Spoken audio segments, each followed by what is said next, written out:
After the brutal defensive fighting during the winter of 1941-1942, Adolf Hitler was ready for another round with the Russians.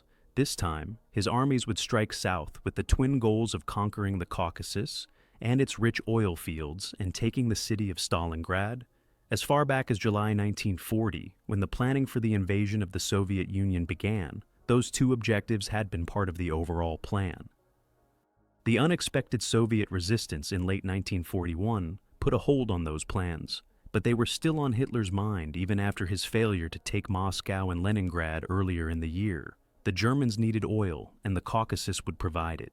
He also knew that controlling Stalingrad would mean the loss of a major industrial city, and would also cut traffic on the southern portion of the Volga. It would be a massive operation, codenamed Fall Blau, Case Blue, that involved 2 panzer armies, 3 infantry armies, and the 2nd Hungarian Army. The plan was to advance on a broad front stretching from the Sea of Azov to Kursk. In his Führer Directive 41, promulgated on April 12, 1942, Hitler laid out his goals for the southern part of the Soviet Union. All available forces will be concentrated on the main operations in the southern sector, with the aim of destroying the enemy before the Don River, in order to secure the Caucasian oil fields and the passes through the Caucasus Mountains themselves. Hitler also detailed how this was to be accomplished. The purpose is, as already stated, to occupy the Caucasus front by decisively attacking and destroying the Russian forces stationed in the Voronezh area to the south, west, or north of the Don. Individual breaches of the front should take the form of close pincer movements. We must avoid closing the pincers too late, thus giving the enemy the possibility of avoiding destruction. In general, Hitler planned to take the city of Voronezh with a combined panzer infantry assault and destroy Soviet forces there, giving him a bridgehead on the eastern bank of the Voronezh River, a tributary of the Don. The Führer Directive continued. Armored and motorized formations are to continue the attack south from Voronezh, with their left flank on the Don River in support of a second breakthrough, to take place from the general area east of Kharkov. Here, too, the objective is not simply to break the Russian front, but in cooperation with the motorized forces thrusting down the Don to destroy the enemy armies. It sounded simple. Voronezh would be taken quickly, and with that accomplished, the armored and mechanized forces would form the anvil behind the Soviet forces, defending the approaches to the Volga River and Stalingrad. The German forces attacking from the east would be the hammer, and the Soviet armies caught between the two would be eliminated, depriving the Russians of vital troops needed to defend Stalingrad and the Caucasus. The force tasked with taking Voronezh was Army Group von Weichs, under the command of General Maximilian Freiherr von Weichs and Dame Glonn, who was also the commander of the 2nd German Army. The 2nd Army consisted of General Erwin Viero's LV Army Corps, 45th, 95th, and 299th Infantry Divisions, and the 1st SS Brigade. Army Group von Weich's Armored Fist was General Hermann Hoth's 4th Panzer Army. Hoth had 3 corps, General Erich Straube's, the 3rd, that 82nd and 385th Infantry, and 11th Panzer Divisions, General Willibald Freiherr von Langermann und Erlangkamp's 64th Panzer, 377th Infantry, 9th Panzer, and 3rd Motorized Divisions, and General Werner Kempf's XO-Freies Panzer, 24th Panzer, and the Großdeutschland, or Motorized Division. During the coming operation, some of these divisions would be transferred back and forth between corps as needed. Other divisions would be added to the attack as it continued. General Gustav Jani's 2nd Hungarian Army, consisting of 2 corps, was also under von Weich's command. As a reserve force, von Weichs could count on 4 infantry divisions. General Wolfram von Richthofen, a cousin of the Red Baron of World War I fame, would provide air support with his V8 Air Corps. Facing von Weichs was Lieutenant-General Philip Ivanovich Golikov's Bryansk Front. Golikov had an impressive force under his command, consisting of 3 infantry armies and 1 tank army, with 19 rifle divisions, 7 rifle brigades, 6 mechanized brigades, and 30 tank brigades. Air support for the front would be under the control of Meiji, General Konstantin Nikolaevich Smirnov's 2nd Air Army. In conjunction with the planning of Case Blue, the Germans began an intelligence operation designed to keep Soviet eyes off the southern area of the front. The German offensive in 1941 had come dangerously close to taking its objective of Moscow, and the 2nd and 3rd Panzer Armies of Army Group Center were in almost the exact same positions they had occupied since mid-November. A German salient at Rzhev pointed like a dagger toward Moscow, and the Russians knew it would make a perfect jump-off point for another try at the Soviet capital. Fall Kreml, Case Kremlin, was set up to play on Stalin's fears about another assault on Moscow. A top-secret directive from Army Group Center sent out on May 29th stated, "The OHK, Oberkommando des Heeres, or German Army High Command, has ordered the earliest possible resumption of the attack on Moscow." Reconnaissance flights in the Moscow area were increased, and sealed maps of the Moscow sector were sent to the Army Group with orders that they would remain sealed until June 10th. When they were opened, Corps and divisional staffs began planning for the offensive, unaware that the entire operation was a ruse. Russian spies reported all this activity to Stavka, the Soviet High Command, which began making plans to meet the attack that was expected to begin on August 1st. Stalin believed that the Germans, even after the losses they had taken in 1941, could possibly launch two simultaneous operations, one aimed at Moscow and the other directed at the Caucasus. Soviet reports state that he was more concerned about the one directed at Moscow and considered the other extremely unlikely. As late as June 26th, Stalin still believed that Case Blue was mostly nonsense. In a telephone call to Golikov, he said that it was something concocted by intelligence people. He must have had some doubts about his own convictions, however, as he ordered Golikov to plan an attack in the Ural area as a preemptive move, just in case the Germans were planning a southern offensive. The Soviet general was still fine-tuning his attack when the Germans struck. The generals in Berlin were confident that Army Group von Weichs would accomplish its goals quickly and with little difficulty. Golikov's forward troops defended an area crisscrossed by the Sosna River and its tributaries, as well as by ravines known as balkas. German planning had taken that into account, and if bridges were blown or fords were too heavily defended, engineers stationed just behind the front could be rushed forward to repair or build new bridges over which the advance could continue. Dawn came early during the summer in southern Russia. The soldiers in forward Soviet positions noticed a thin mist rising from the ravines and hollows as the sky began to lighten at 2 a.m. on June 28th. Behind that mist, German reconnaissance units were already on the move, headed for the Russian line. Suddenly, the western sky lit up as Army, Corps, and divisional artillery opened fire on Soviet positions. Shells whined over the heads of the attacking Germans, smashing enemy trenches and strong points before continuing eastward in a rolling barrage. Close behind the barrage, elements of von Richthofen's the 8th Air Corps rained down bombs on specific fortified strongpoints before heading east to strafe and bomb targets of opportunity and identified supply dumps and communications hubs. The results were devastating. As the men of Brig General Walter Hernlein's Gross Deutschland Division advanced toward their first objective, the supposedly strongly fortified village of Dubrovka, they found nothing but carnage. The divisional history reported, Dubrovka itself has been flattened, wreckage and ruins. Not a house was left standing, not a fence, only smoking timbers and smoldering rubble. The men moved on. A key objective was the capture of bridges crossing the Tim River. Infantrymen of Lieutenant Kohl, Ludwig Kohlhaas's 3rd Battalion, 2nd Infantry Regiment, Gross Deutschland Division, sliced through the battered Soviet defenses and reached the narrow river by 6 a.m. Although the road bridge crossing the river had been destroyed, a rail bridge still stood. Men of Kohlhaas's 11th Company speedily crossed the bridge and drove defending Russians on the eastern bank out of their positions. At the height of its success, the 11th was mistakenly attacked by the Luftwaffe, causing several casualties. Kohlhaas was wounded in the attack and had to turn command of the battalion over to a subordinate. He was awarded the Knight's Cross on November 22nd for his actions, just 9 days before he was killed in combat.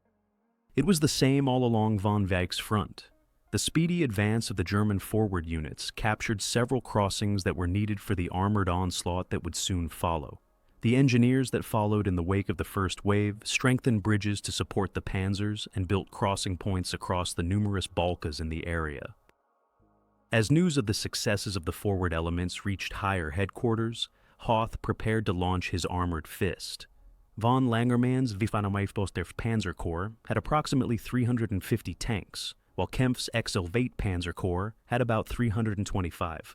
Together, the two corps were to strike the boundary of Letongen, Mikhail Artemovich Pasigov's 40th Army, and Maja, General Nikolai Pavlovich Pukov's 13th Army. The forward positions of Pasigov's army were defended by 5 infantry divisions: 45th, 62nd, 121st, 160th, and 212th, with the 6th Rifle Division and 3 rifle brigades farther to the rear. His armor included the 14th and 170th Tank Brigades, with a total of about 70 tanks, and Maji, General Mikhail Ivanovich Pavelkin's 16th Tank Corps, with about 180 tanks. Pukov had 4 rifle divisions, 15th, 132nd, 143rd, and 148th at the front, and the 307th Rifle Division and a rifle brigade in reserve. The 13th Army's armored force consisted of the 129th Tank Brigade, with some 40 tanks, and Maji, Mikhail Efimovich Katakov's 1st Tank Corps, which was also the front reserve, containing about 170 tanks. At 10 a.m., the order came: Panzer Marsch. Von Langermann and Kempf rolled forward toward the crossings that had been built or captured. The Russians facing them were in disarray for the most part. Having been pummeled by artillery and bombed and strafed by the Luftwaffe, many defensive positions had simply disappeared. Communications lines had been severed, leaving higher headquarters out of contact with subordinate units, and even company commanders had a hard time communicating with their subunits. "We were confident of victory," wrote Colonel Maximilian Reichsfreiherr von Edelsheim, commander of the 24th Panzer's 26th Rifle Regiment.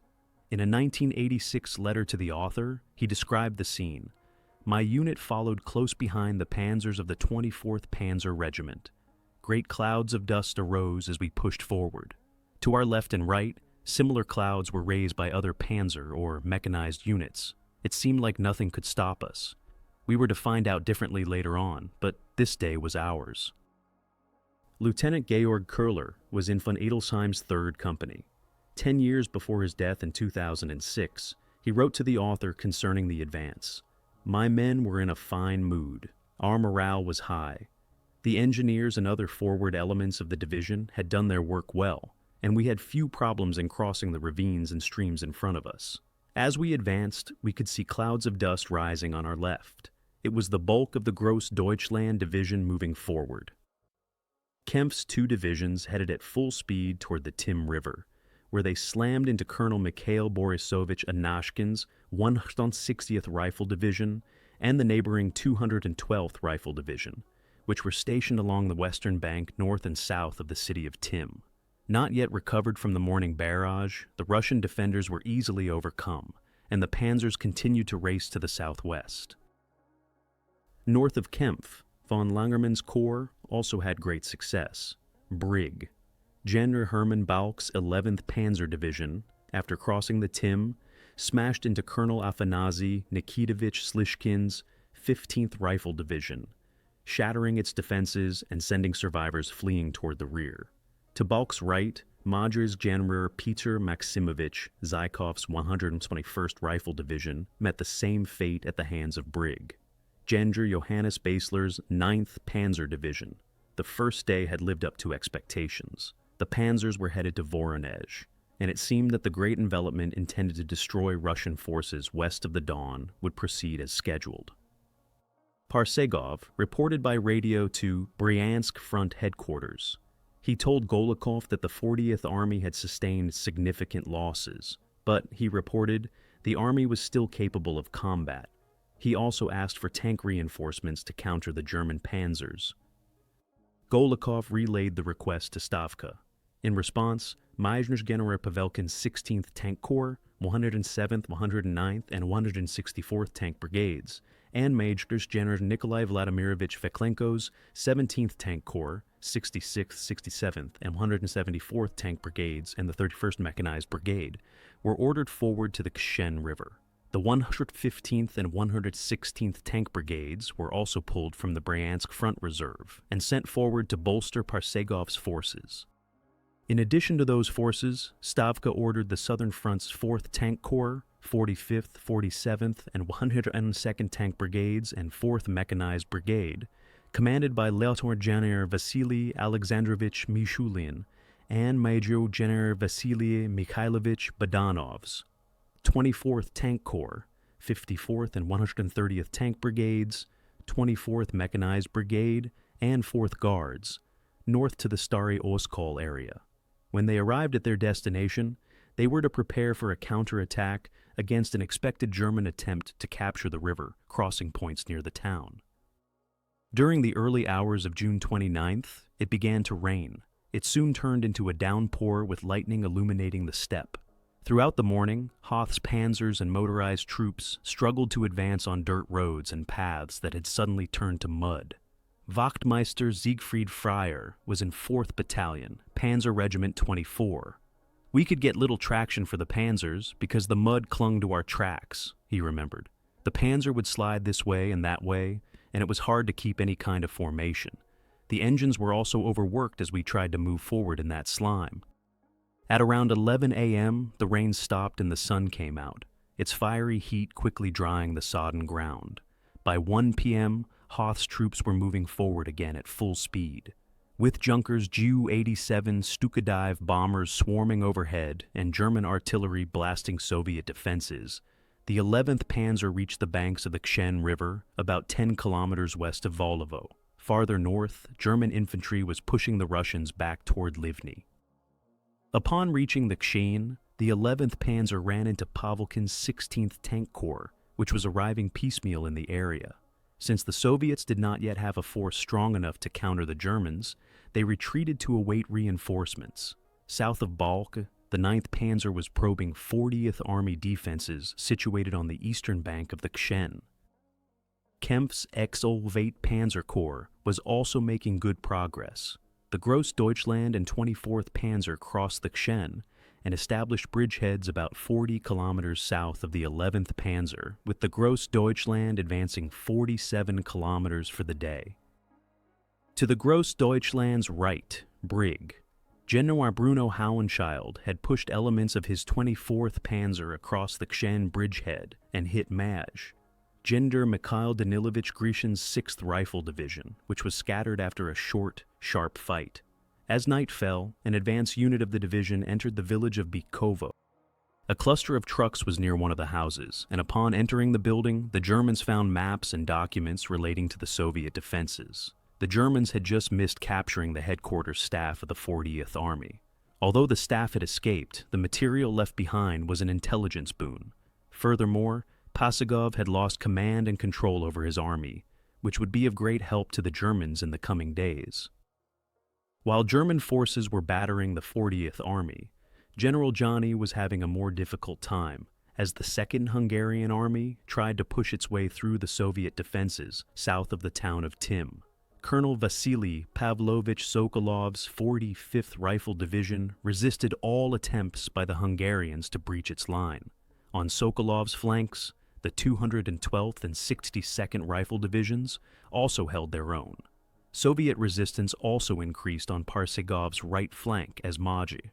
General Nikolai Pavlovich Pukov's 13th Army, reinforced by Katakov's 1st Tank Corps, occupied positions on von Langermann's left flank. Late on the 29th, the 1st and 16th Tank Corps launched an attack on the 11th Panzer Division. Although supported by infantry, the attack was poorly coordinated, and the 11th easily repulsed it. The failure showed that the Russians still had quite a way to go when it came to using combined forces and armor en masse. Undeterred, Stalin directed Golikov to plan another armored attack for the next day. The operation was to use the 1st, 4th, 16th, 17th, and 24th Tank Corps in an effort to halt the German advance and restore a proper defensive line.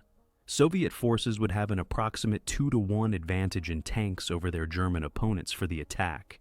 Instead of a decisive action, however, it turned into another debacle during the next few days. Katakov's 1st Tank Corps hit Balk's 11th Panzer once again, and once again the assault was plagued by poor command and control between the Corps' subordinate brigades. The same could be said for Pavelkin's 16th Tank Corps, which attacked the lead elements of Balk's division. Ultimately, Pavelkin's surviving tanks were forced to retreat across the Olim River, where they tried to regroup with the remnants of Katakov's corps. The 4th and 17th Tank Corps went up against the Gross Deutschland and 24th Panzer divisions. Michelin's 4th Tank Corps met the 14th Panzer 10 kilometers south of Gorshek Neue, about 62 kilometers southwest of Voronezh. With his corps strung out, Michelin had only 2 of his 4 brigades at his immediate disposal. They were easily defeated by Hauenschild's panzers. Tank after tank exploded under our shells, Wachmeister Fryer recalled. To us it seemed suicidal, but the Ivans still came. It was almost like practice on the firing range as we destroyed the enemy armor. To make things worse, Badanov's 24th Tank Corps was nowhere to be found on the field of battle. His forces were still assembling at Stary Oskol, about 12 kilometers southwest of Gorshek Neue. Although he must have heard the sounds of battle, he did not have sufficient forces in the area to commit them to the fight. Meanwhile, Feklenko proved to be an utter failure. He could have joined the battle if he had attacked from Kasternoye, about 16 kilometers away. Instead, he moved his units to and fro, effectively scattering his brigades. With communication between himself and his brigades disintegrating, the 17th proved easy pickings for German combat groups. The 17th was decimated, losing more than 3/4 of its 179 tanks. Feklenko was relieved of his command on July 1st. While the armored battle in the north ran its course, General Paulus launched his 6th Army's assault against Marshal Semen Konstantinovich Timoshenko's southwest front. This was the southern pincer of the opening phase of Case Blue. Although the attack had to be postponed a day because of heavy rain, Paulus's troops made good progress in most places on June 30th. Swinging his corps to the northeast, he was well on his way to link up with von Weich's forces. When the connection was made, it would effectively surround Soviet forces south of Voronezh and deprive the Russians of much-needed troops to defend the eastern bank of the Don.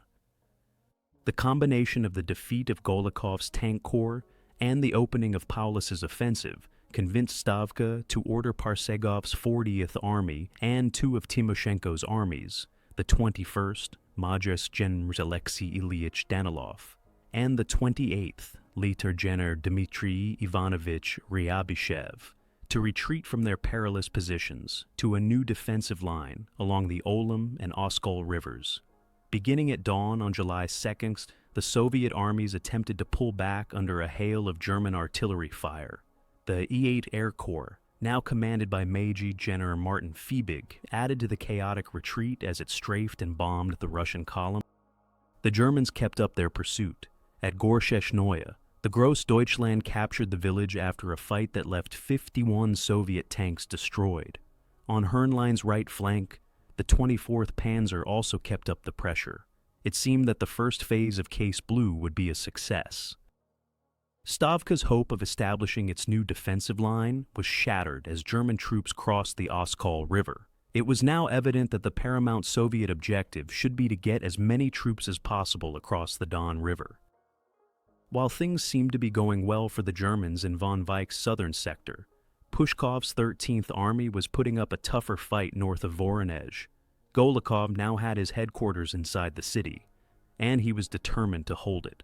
To bolster Pushkov's defenses, he had Colonel Sarkis Sogomanovich Martirosyan's 340th Rifle Division, the 1st Guards Rifle Division, 2 tank brigades, and Colonel Ivan Fedorovich Lunev's 8th Cavalry Corps, 21st and 112th Cavalry Divisions, move forward to reinforce him. Stalin was also determined to hold Voronezh.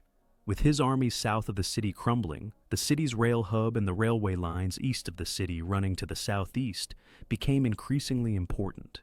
If a new line could be formed behind the Don or the Voronezh rivers, those tracks would be vital in moving supplies and troops to endangered areas in the south. On July 3rd, the situation south of Voronezh continued to deteriorate for the Soviets. The 40th Army was now in total disarray. Hoth ordered Kempf to release Maja. General Siegfried Henrizi's 16th Motorized Division from his Corps Reserve and send it racing toward Stary Oskol, where it linked up with the advance elements of the 6th Army. Although the 40th Army was now encircled, there were still gaps in the German lines due to the Panzer Division's involvement in the fighting around Voronezh, and many Red Army soldiers were still able to continue their retreat to the Don. The 28th and 21st Armies were also reeling under combined German armor and infantry attacks. Novi Oskol fell on the evening of July 3rd, and an attempt to form a new defensive line was only partially successful. During the past few days, the 21st and 40th Armies had lost more than half their fighting strength, and the 28th was not in much better shape. On the map, it looked like the Russians were facing a tremendous disaster, with two armies effectively destroyed and another barely hanging on. An immense gap was opening between the Bryansk and southwest fronts. As a remedy, Stalin ordered two reserve armies to move forward. The 5th Reserve, Lieutenant General Vasily Ivanovich Kuznetsov, and the 7th, Major General Vladimir Yakovlevich Kolpakchi, each with 6 rifle divisions, were sent to the front to prevent Paulus from exploiting the gap. Furthermore, Moscow ordered Lieutenant General Maxim Antonovich Antoniuk's 3rd Reserve Army, 6 rifle divisions, to take up positions along the Don River, north of Voronezh and Mayezh. General Fedor Mikhailovich Karatanov's 6th Reserve Army, 7 rifle divisions, to river positions south of the city. Things were still going well for Paulus south of Voronezh, but the units advancing toward Voronezh started to notice a turn in enemy tactics. North of Krasnaya Poliana, about 90 kilometers southwest of the city, the 1st Infantry Regiment of the Gross Deutschland set out to take an objective known as Hill 204. Advance elements of the regiment found manned field positions that spewed out deadly fire as reconnaissance forces pushed ahead. The Germans were somewhat taken aback after the past few days of pursuit. Ivan was finally standing and fighting. The regiment commander, Colonel Otto Kohler, deployed his 2nd Battalion and then ordered his men to attack. The marshy area in front of the hill made it extremely difficult for armored vehicles to operate, so it was up to the infantry to take the hill in a frontal assault. German artillery was met by Soviet artillery as the men moved forward at 8 p.m. It was a bloody fight. The Soviets manned strongly fortified bunkers and positions that had to be taken in hand-to-hand combat. Flamethrowers were called forward to burn out the Russians, who refused to retreat a step. As men shot each other at close range or hacked away at each other with knives and entrenching tools, it seemed that the battalion might fail to take its objective. With the issue in doubt, 1st Lieutenant Fritz Schultz, a company commander in the battalion, took matters into his own hands. Commandeering some assault guns, he led them and his company through the marshy area and around a stream. Attacking the Russians from the unexpected direction, Schultz was in their positions before they could fully react. With the Soviet fire divided, the rest of the battalion was able to take the hill after a costly fight during which Schultz was severely wounded. The 24th Panzer and troops of the other divisions facing Voronezh were also finding an enemy that refused to retreat until threatened by annihilation. With most of the 40th, 21st, and 28th Armies still retreating toward the Don crossing, these suicidal rearguard actions were vital to their survival. As they noticed the Russians slipping away, it became even more vital that Hoth's armor push south along the Don to form a line behind them. The situation was apparent in Berlin. If the Soviet units west of the Don were not destroyed, the first phase of Case Blue would be a failure. Although he was pleased with the advance of the 6th Army, Hitler saw the danger of Hoth's panzer divisions getting bogged down in the fight for the approaches to Voronezh. He now concluded that his original plan to take Voronezh by a lightning armored thrust might not be best for the overall operation.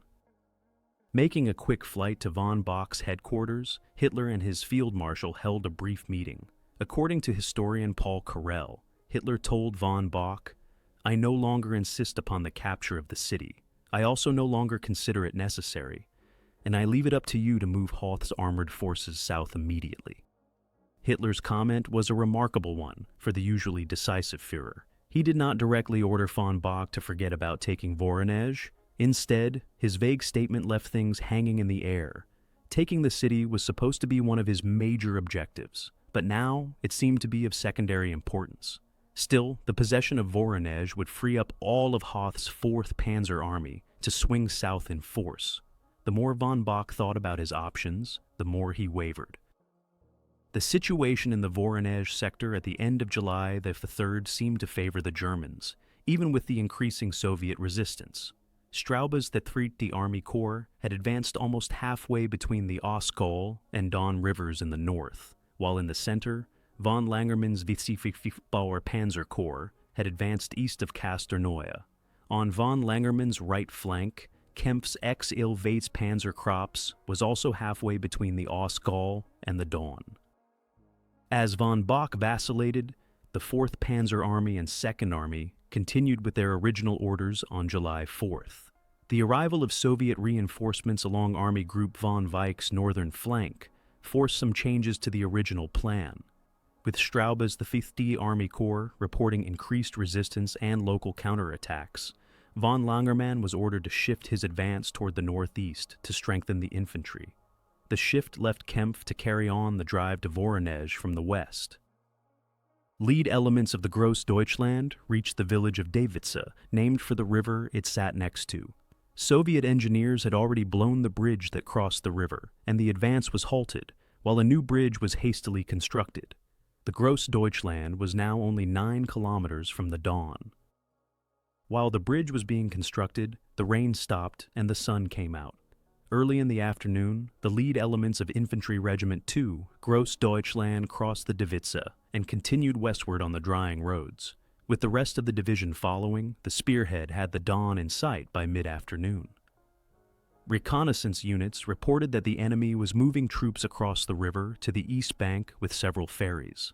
The regimental commander, Colonel Eugen Garsky, immediately issued a series of orders to his units. Since the steep approaches to the ferry crossings were unsuitable for building a bridge, he had the crossings brought under artillery fire as soon as the guns could be positioned. Maps showed that a railroad bridge was located north of the crossings. Garsky sent 2 companies to capture it, while the rest of the regiment assembled. As they approached the bridge, the Germans realized that the Russians were unaware of their presence. They noticed that reinforced defensive positions had been erected on the eastern bank, and that a primitive armored train sat on the railway tracks. An attempt to take the bridge by surprise ran into trouble when Soviet sentries finally noticed the dust raised by the hastily advancing Germans. Mortar and artillery fire began to fall among the Germans, and the armored train soon joined in.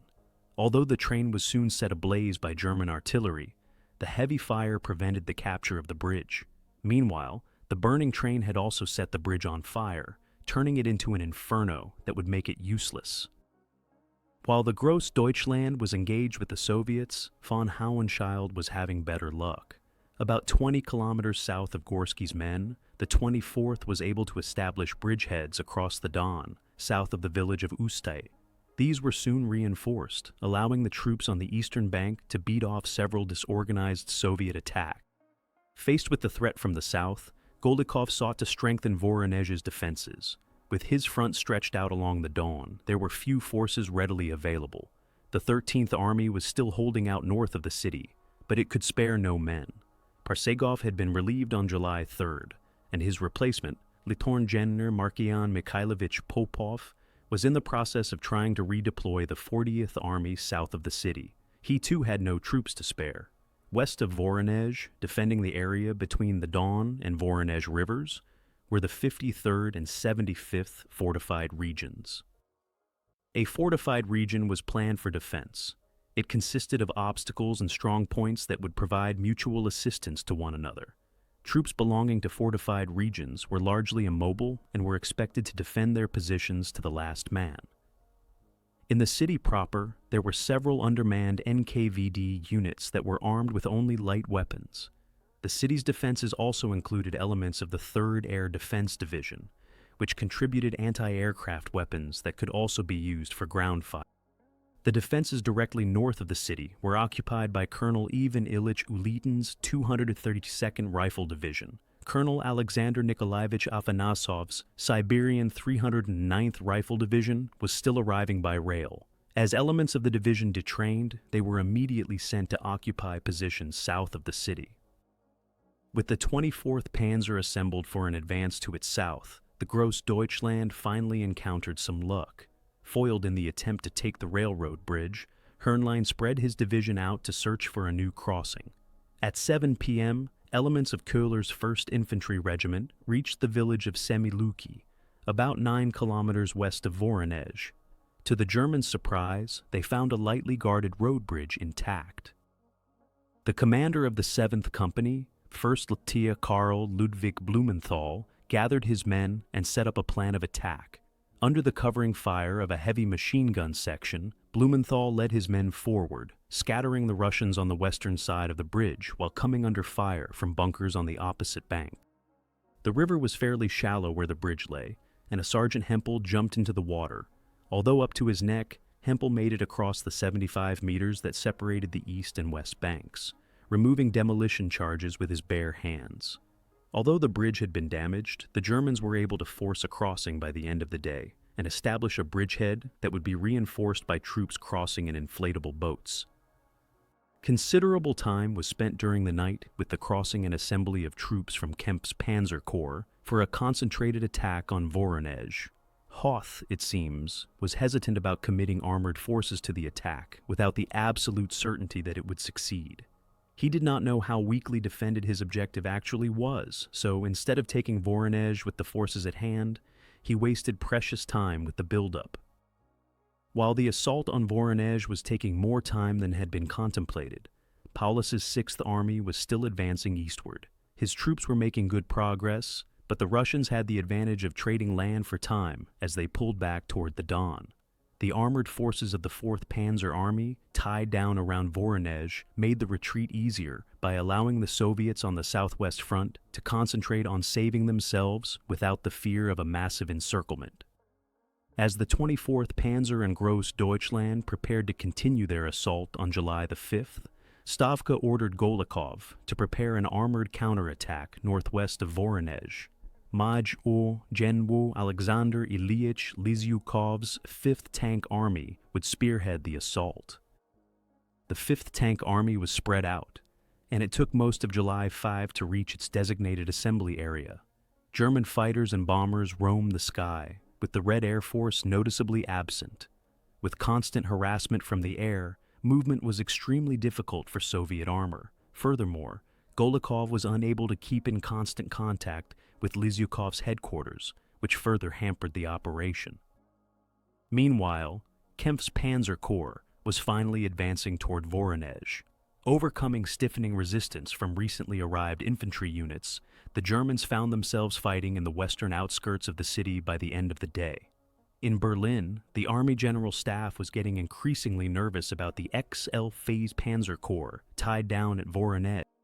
In his diary, Halder wrote, "The Don has been reached on a wide front west and south of Voronezh, but any attempt now to rush fortified Voronezh might result in total dissipation of the attacking power of the 24th Panzer Division and the Gross Deutschland Division." To me, the situation looks this way. Hoth had the mission to strike for Voronezh, but didn't relish the idea, and so approached the operation with reluctance. Von Bock has become completely dependent on Hoth's initiative and has oriented the offensive toward Voronezh to a greater degree than he could answer for. July 6 saw several developments in the Voronezh area.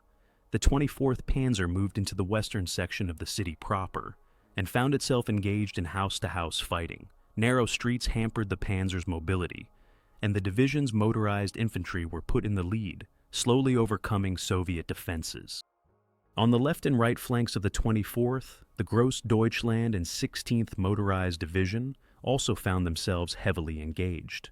Gross Deutschland's forward elements, consisting of 2 rifle companies riding atop assault guns, reached the city's railroad station before being forced back by a Russian counterattack. Units of Brig General Helmuth Schlummer's 3rd Motorized Division, which had been transferred from von Langermann's Panzer Corps, eventually relieved the exhausted division and continued the drive. By the end of the day, the Germans had established a large bridgehead in the eastern half of the city. To the north, Lysyukov was still getting his armor ready for the counterattack on the 24th Panzer Corps. Despite his assembly and communications problems, he ordered Marjidalm General Pavel Alexievich Rotmistrov, commander of the 7th Tank Corps, to attack Balk's 11th Panzer at 6 a.m. Using his 67th and 87th Tank Brigades, which had massed north of the village of Bolshaya Poliana, Rotmistrov struck a German battle group composed of about 50 panzers in the area around the village of Krasnaya Poliana, about 55 kilometers northwest of Voronezh. The 2 Soviet brigades consisted of 96 T-34 medium tanks armed with 76.2 mm main guns and a scattering of T-60 light tanks, which carried 20 mm cannons. Most of the German panzers were Panzer IIIs mounting 50 mm guns, which had great difficulty penetrating the T-34's frontal armor. Rotmistrov's attack caught the Germans off guard, and the panzers began a hasty retreat to the south. Crossing the shallow Kobylia Snova River, some 4 kilometers south of Krasnaya Poliana, the Germans slowed their retreat, stopping to fire before pulling back again. The Russians kept close to the Germans, resulting in the negation of most Luftwaffe support. In the dust and confusion of battle, the German pilots had a difficult time distinguishing friend from foe. The battle continued throughout the day, ending only as darkness fell.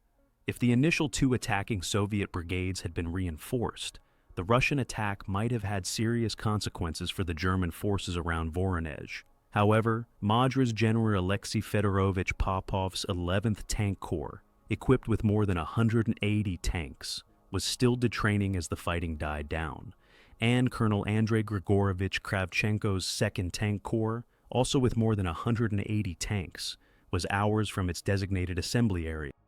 As the sun rose on July 7th, Lysyukov ordered Rotmistrov to continue his attack, promising reinforcements. However, only a battalion of the 12th Motorized Regiment and the 59th Tank Battalion, 50 tanks, were available to join the fight.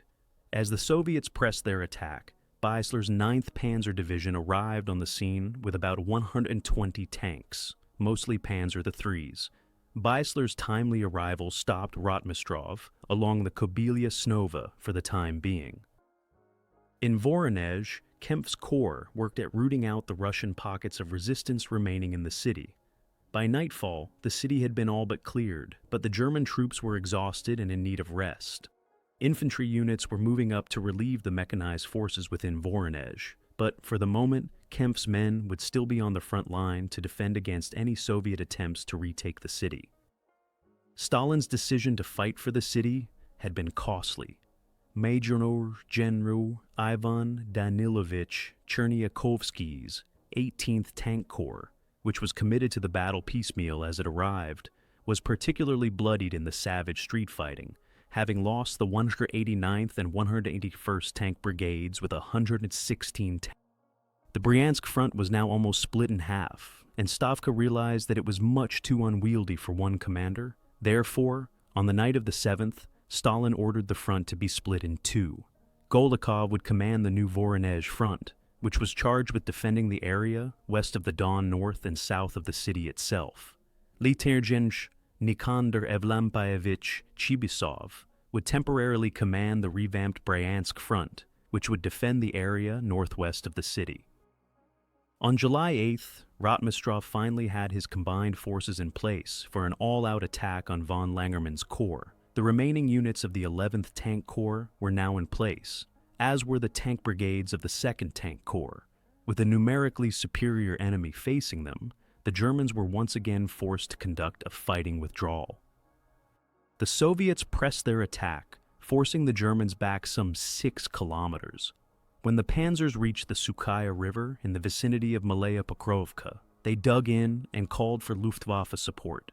With a static defensive line that could be clearly marked, Stukas and low-level fighters shot up several of the advancing Soviet tanks, while German artillery added its deadly thunder to the battle. The swampy terrain in the area also hindered the Russian advance and tactical movement.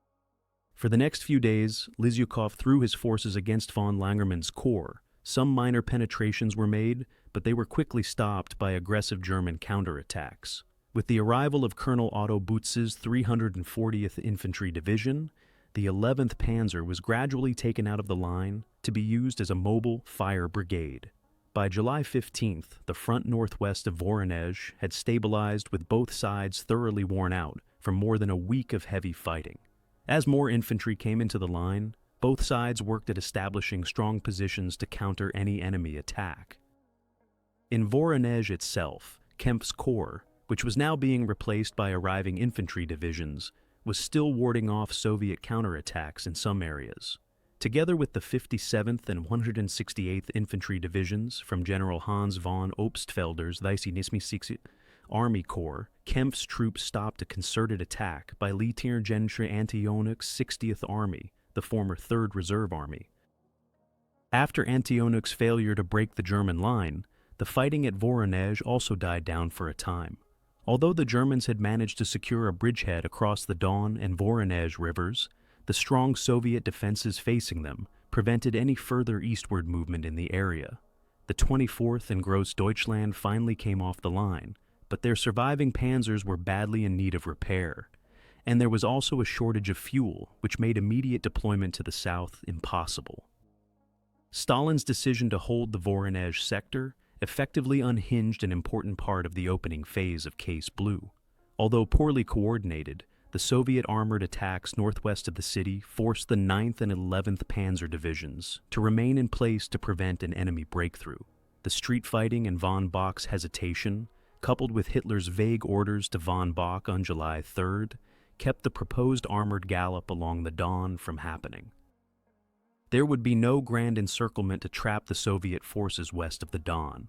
Even though Paulus's 6th Army was still advancing in its drive towards Stalingrad, the Don crossings in the southeast would remain open for the retreating Russians.